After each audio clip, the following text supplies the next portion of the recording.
Bago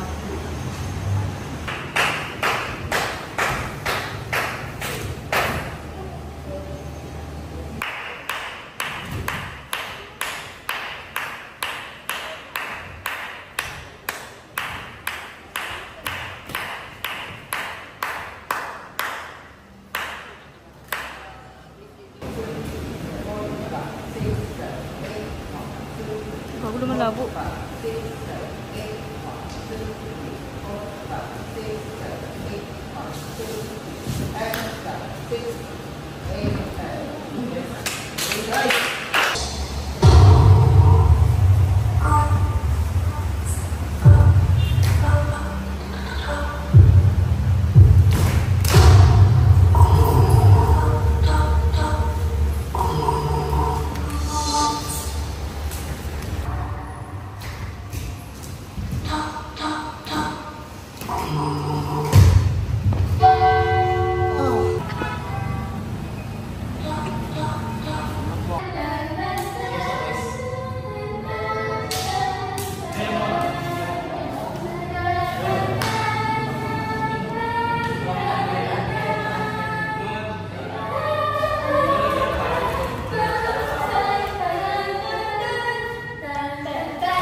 Kapag may pinili kayong decision, dapat iniisip mo yung end goal.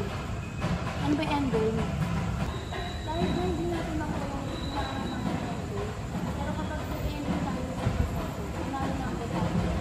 Yung end goal, ano lang yun? Bonus na lang yun. Tapos, na-enjoy ko siya. Wala na akong pakialam sa sasabihin ng iba. Kahit na marami sa paligid ko yung hindi naniniwala. Nakikita ko yung pagpupursige mo. Nakikita ko yung outcome every day. Dapat ganon.